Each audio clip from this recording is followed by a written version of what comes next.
Babes Behind the Beats with Jess Bowen and Bowie Jane. What's up, everyone? It is Jess Bowen and Bowie Jane here on Babes Behind the Beats, and we are so excited because today we have in studio Nikitaa, and they are an R&B pop singer-songwriter. And we're just so excited to have you here. Thank you so much for being here. Thank you for having me. I'm very excited to be here. Yes, we're so excited. We are so excited. You also, we just want to chat about everything that you've done in your past, but recently you just released a track, Godless, that was came out March 15th. We want to talk about that. And you also, when this airs, we'll have released Elevator. Yeah. So I want to talk about that as well. Yeah. But let's just start from the beginning, right, Bowie? Yeah. We just want to know, like... We love people's history and, like, how they started out. Yeah, like, where are you from? How did you get into music? Let's start just back to the very beginning. Where are you from? You came out the womb, Yeah. and then... I came out the womb in Mumbai, India. Uh-huh. Yeah, so I was born and raised in India. I actually didn't grow up here. Okay. Like, Yeah. till what age? Till 20. Oh my God, no Yeah. way. Yeah. And you're so young. So when did you move here? This was so recent then. Yeah, I moved here in 2015. Oh my Oh, gosh. wow. Yeah. Crazy. Okay, great. So did you study music, or are you from a musical family?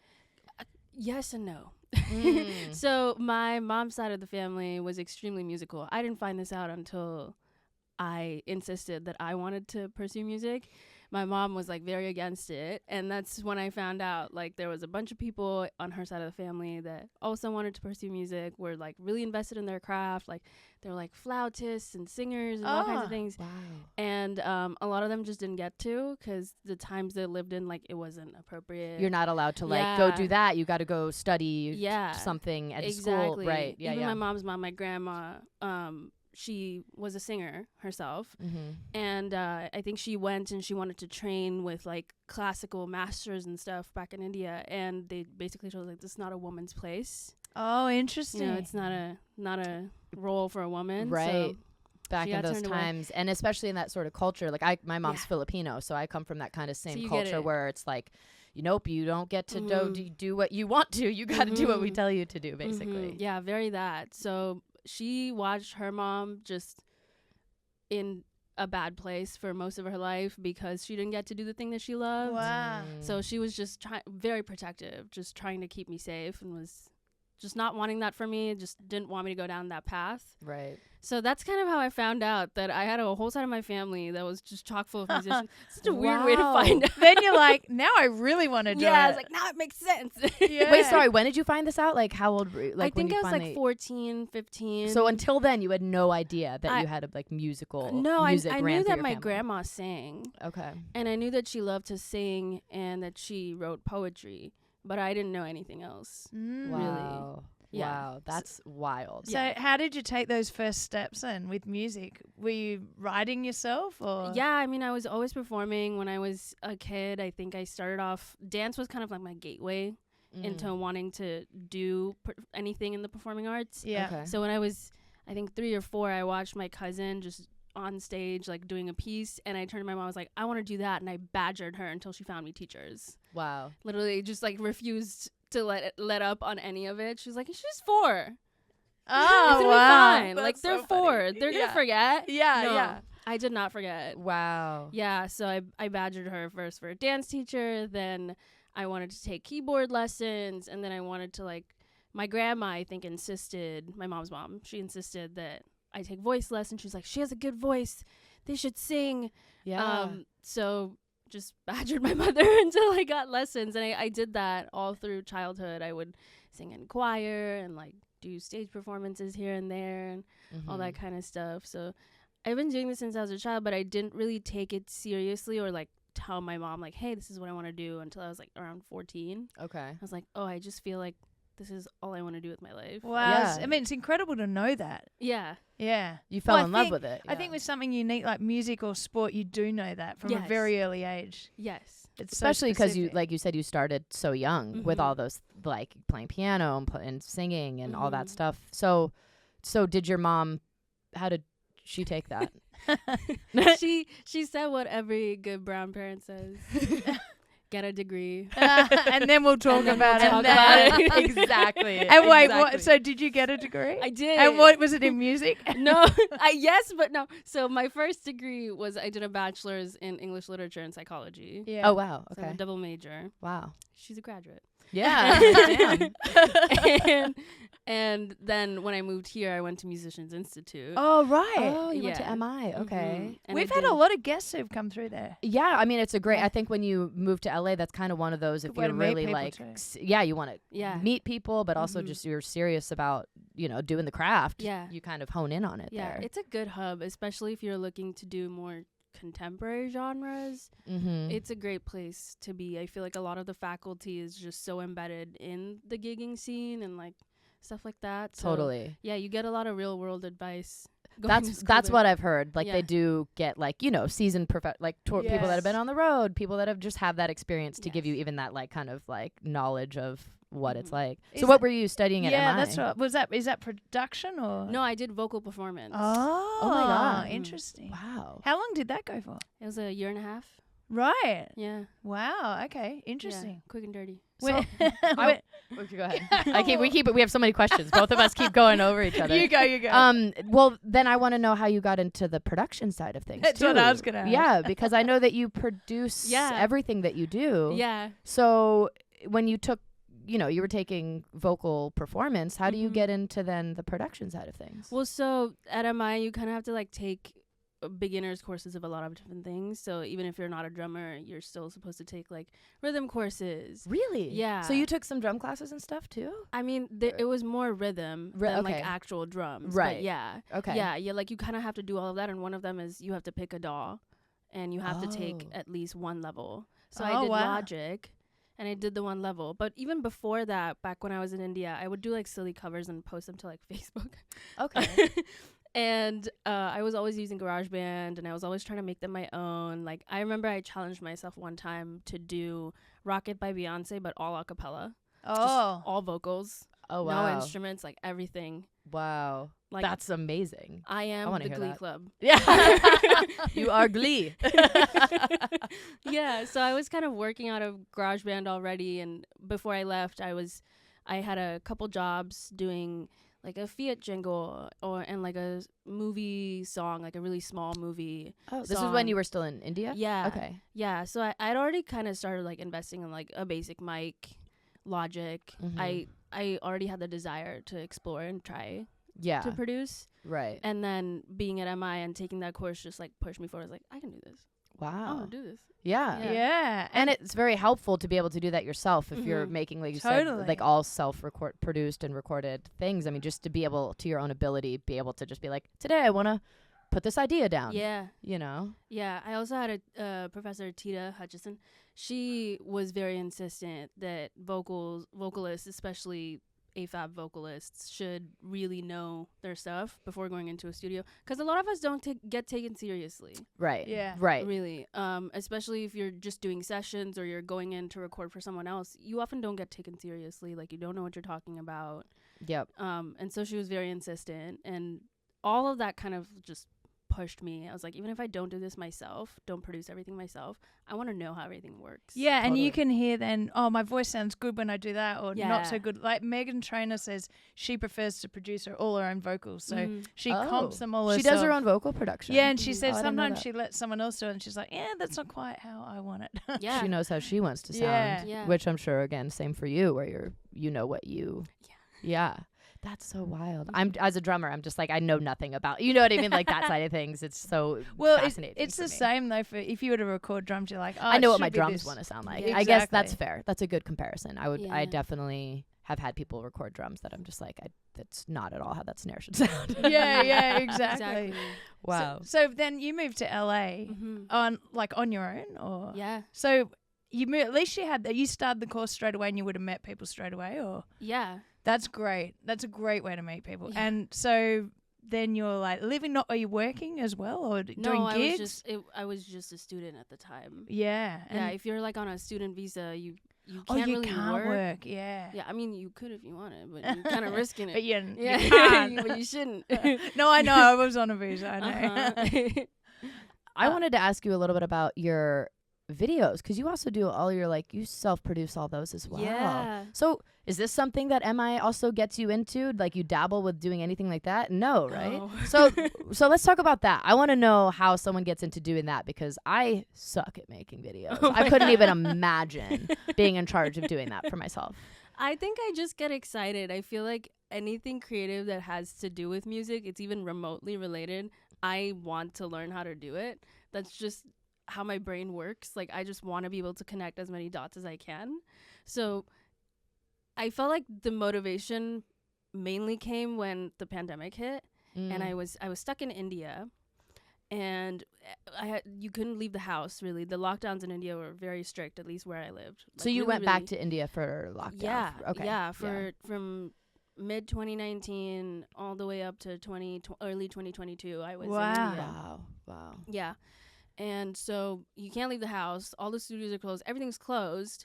And so I was like, I'm just going to do this myself. I've shot videos before. I know what a treatment looks like. I can come up with one myself. Yeah. I know I can style myself. Like, let me just do it myself. And that's just how I started doing them. There was no other option. That's so impressive. Thank you. Yeah, that's great. And when did the gigs start coming after all of that? Like, what's your process been? Do you have management?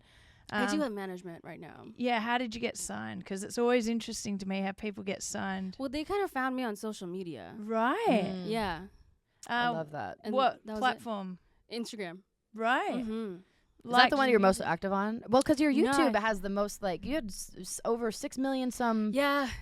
views. I already. racked up a lot of those actually during the pandemic. Wow. Right. Yeah, because people had nothing. There was no label artists putting out music. There was no Bollywood music coming out, nothing coming out. So everyone was turned towards indie artists. Yeah. Yeah. What indie artists were doing. So I just got a lot of views during the pandemic. So Amazing. impressive. That's Yeah. a lot of views Uh-huh. to get. Oh, my God. Mhm. That's amazing. So management signed you through social media, Yeah. and what's their plan been with you? Like, what's the process been like? I feel like I was kind of already halfway towards knowing what I wanted to do as like a brand. Yeah. Mhm. And that's such a conversation these days. Yeah. Totally. And I kind of just wanted to refine it to begin with. And I also felt like I was gone for so long from LA. By the time I moved back, people I worked with were either quit music. Yeah, it happened. It was crazy. I would Yeah. hit people who was like, "What? I don't do that anymore." I'm like, "What do you mean you don't do Yeah. that?" Yeah. Yeah, just because quit? during the pandemic, there was no work. Yeah. So I knew a lot People of people as well that left. just went into a totally different Uh-huh. field because they were like, I had to make a living. Yeah. Yeah. So I basically felt like I was starting from scratch all Yeah. over again. So I was like, Wow. I need to get back into the studio. I need to write with new people. I feel like a different person now than I was before when I lived here. Like, Yep.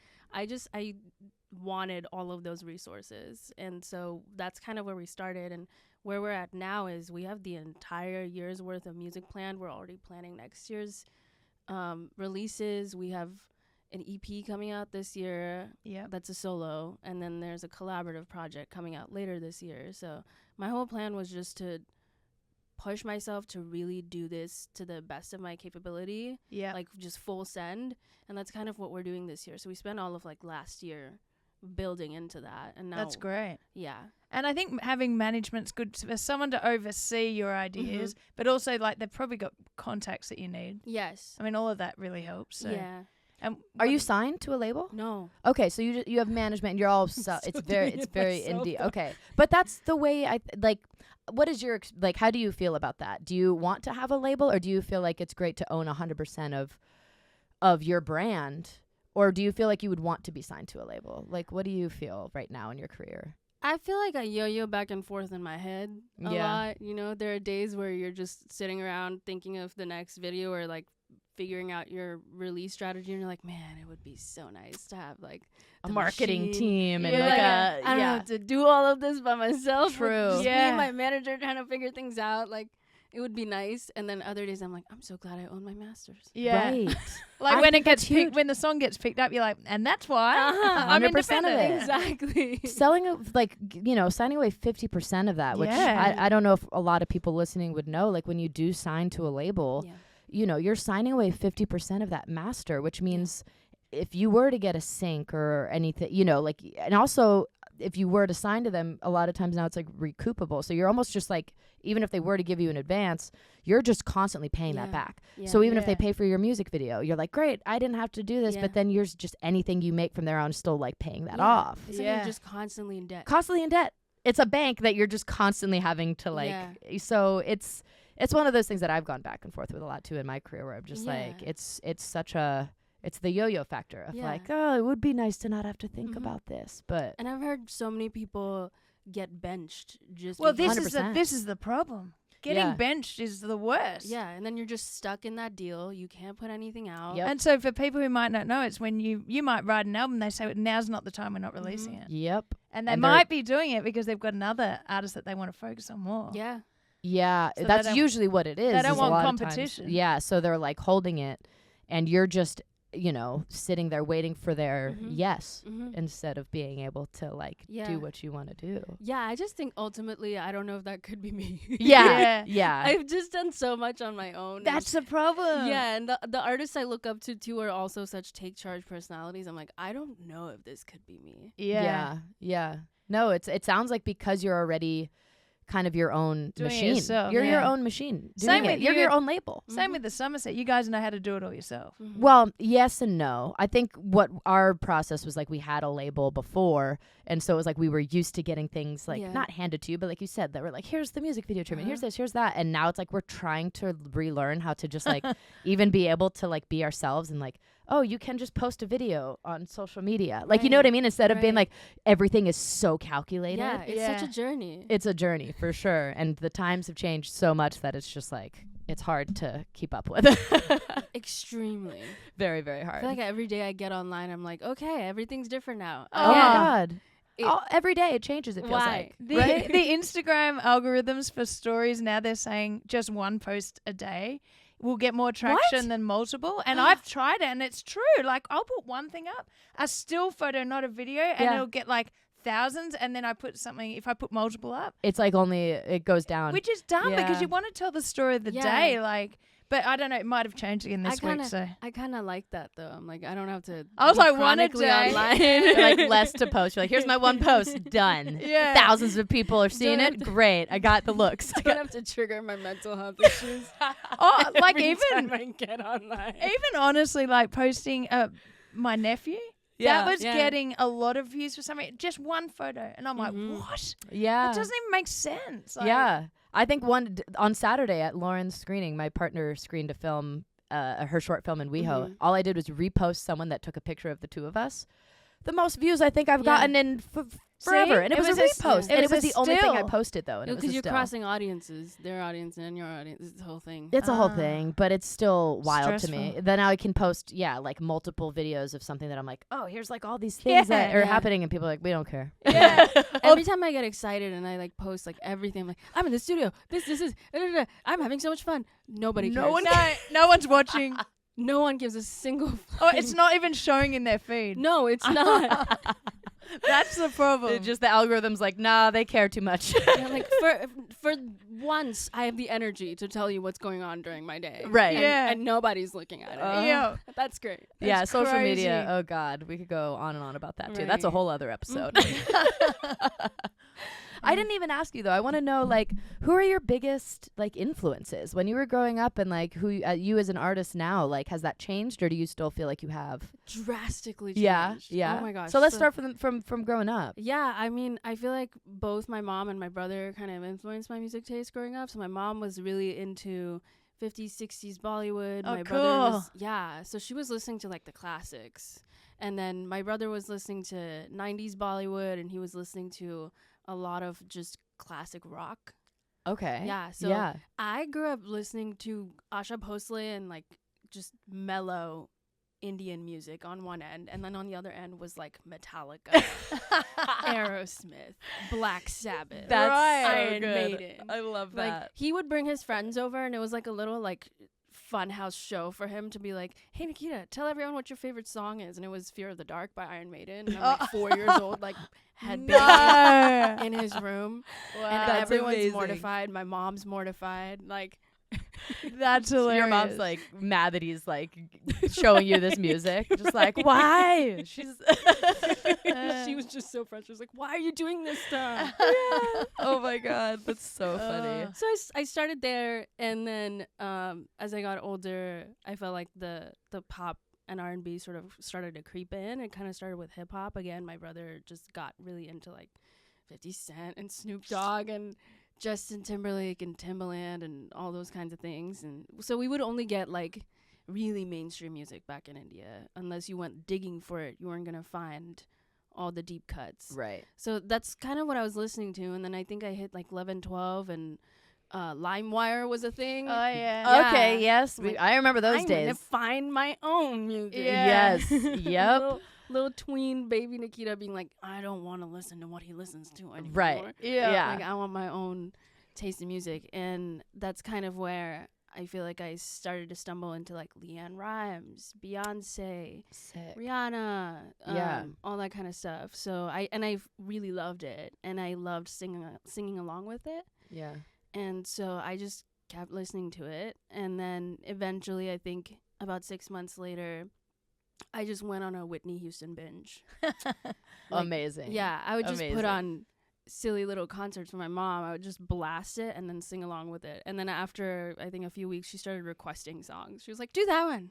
I love that. And so now do you feel like that's also like still more so what you lean towards is that? Yeah, I feel like it kind of shows up in the way I sing. So a lot of my melodies have like certain elements of like slight bluesy tones, which rock blues, the connection goes on and on. But yeah, and then also I trained classically vocally as a child, so some of that sometimes seeps through. But I love pop and R&B. That's kind of where my heart is. So Yeah. that's still the core of what I sound like.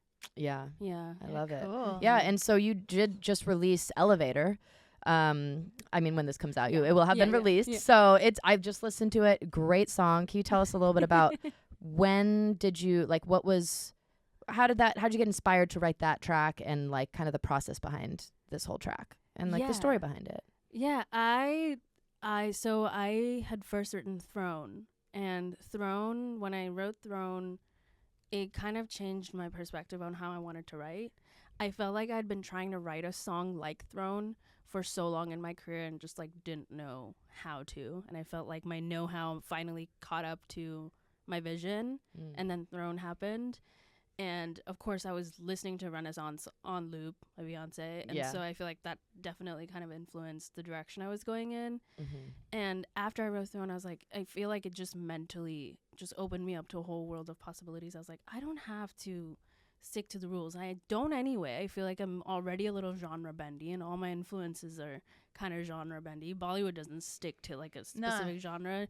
Neither do artists like Beyonce, Victoria Monet. Like they don't really like stick so closely to a genre either. So that was already kind of baked in. But I was like, I want to take it to a whole different level, and I just want to do that. And so I went into the studio, and Connor, who helped produce this track, I told him all of that, and I was showing him Throne, and we started with just recording some vocal ideas, and we came up with this sample, I guess. We sampled my voice. I did like stacks and stacks of this vocal, and then we flipped it, reversed it, chopped it up, and that's kind of the first little like thing that you hear in the background on the production when the song starts. That's just chops of my voice. Oh, cool. Going in the background. And the night before, I'd had this idea of just Elevator as like a song title, and having this concept of like elevating yourself and elevating someone around you. I was like, let me elevate you. And I remember I was in the shower, I turned on the voice memo, and I was like, elevator, elevator. I just kept singing it over and over and over again. Yeah. And I brought that in the next day, and we just started working on it. And I feel like at this point, some of my favorite sessions and some of my favorite songs, there's always a point about like an hour into working on them in the studio where all of us are just like, what the heck are we making? Yeah. What is going on? Listen, that's what you have to do. I think if you don't have that moment, Right. then it's not worth pursuing. Exactly. The pain barrier. Yeah. Oh my god. You're just like you're pushing your mind to the point, like your creative spirit to the point where you're like, I don't know what this is. Yeah. I don't know where it's going. Yep. I'm just doing it. Like we put in like really random weird sounds, like analog game sounds, and like Wow. found like really weird synths and everything. And I was going to say the production was very unique. Like I was just Yes. like, that's why I wanted to ask you. I didn't know if you had done it yourself or not, but it was like a production. Yes. Okay, cool. Yeah, we co-produced it, and it was a journey. It was just It was a journey. Oh, I like that. Beep bop boop bop. Okay, let's do that. Yeah, that's how people find their sound. Yeah, that's kind of how we did it, and even the like it just came randomly. I was like, this is gonna sound crazy, and Connor was like, just do it. Yeah. Just do it. It's cool. I don't know. There's something about even like that like melody with it, like with an elevate. Like it, like my mind went to like, you know what I mean? Yes. It all works together. That I was like, Yes. it's like the song. Yeah, it was brilliantly done. I Yeah. was like, I wanted us to sound like that feeling when you get in an elevator and it goes too fast, or like you're going down a roller coaster. that and you're the yes, that's so okay. That's what Yeah. I was thinking. Like if an elevator were to like fall, you know what I Yeah. mean? Like yeah, and the whole like lyrically, the whole thing was just me trying to manifest and just envision what it would look like to succeed on the scale that I want to succeed. yeah, Like I'm punching through all of your see-through ceilings. I don't care. When I get off this elevator, guess who's greeting me? All my favorites. yeah. Every artist I love. I Yeah. love that. Yeah. Oh, that's brilliant. Yeah, it's Mhm. cool. Yeah, it's a great track. It's Thank really, you. really amazing. So, Thank and you. so, so are you releasing a full album soon? Is this part of? Is a single that's part of a full album? It's part of an EP. Yeah. An EP. When is the EP Mhm. coming out? The EP is gonna be out in July. July. Cool. Okay, Yeah. perfect. Is this the last single then before the EP? No. You're gonna keep releasing until. Yeah. Love that. You know what? You're your own label. Do what you want. Right. Yeah. Exactly. You're like, this is a schedule. And what about gigs? Do we have gigs around that as well? Or? Yeah. So I did one recently with Eden.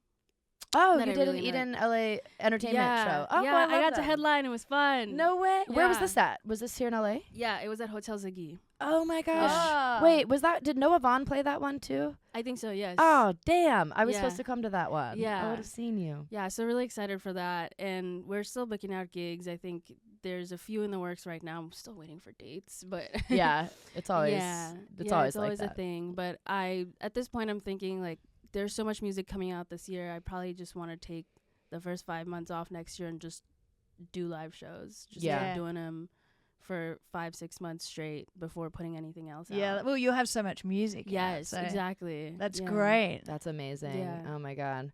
Well, we can't wait to hear when you've got some tours, some shows. We're gonna be there. We'll be there. Yeah, let us know the LA shows for Heck sure. yeah, I will for sure. And for everyone who's listening, do you want to tell us the name of your EP that's coming out and the date that it's dropping? Yes, it's called Ascension, and I forgot the date. But it's Sometime in July.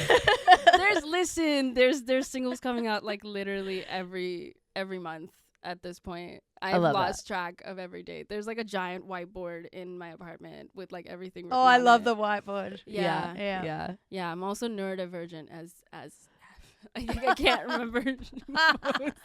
Like I gotta look at my phone for everything. Same. Yeah. I'm honestly the same. The whiteboards are also, very Yeah. crucial for that Oh. because you can just like visually seeing everything and you're like, Yeah, okay, cool. yeah. I've Yeah. got Cool. 3 months up there, so I Yeah. know what I'm doing. but- Yeah, Mhm. it's Yeah. amazing. Well, seriously, thank you so much for being here.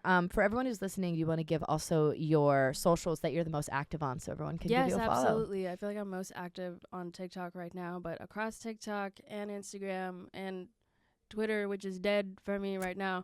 Me too. It's not Same. even called Twitter anymore. Oh, right. I keep It's deleting the app also and then cursed opening and it. queerphobic, so we don't do that. Right. Right. That's why I've stayed away from it too. No, same. Yeah. I was like, this is just, I'm turned off. But Nope. anyway, Yep. keep going on tangents. It's Nikitaa with 2 A's, Nikitaa, The Wild, on all platforms. Amazing. And we'll tag you on that as well. Yeah. So we'll make sure everyone has got that info. And again, thank you so much for being here. I love Thanks. everything that you do. You're so impressive. The fact that you're Aw. so self-made, like you do everything yourself. It's just we love that here. at Yeah, Based we Behind the love an Beats, independent you know? artist. That's right. Yeah, love it. Thank you so much for having me. Thank you No so worries. much. And also to our YouTube viewers, make sure you subscribe, like. We love having you here. Comment and let us know who you want to see on the show next. Awesome. Thank you. Thank you so much.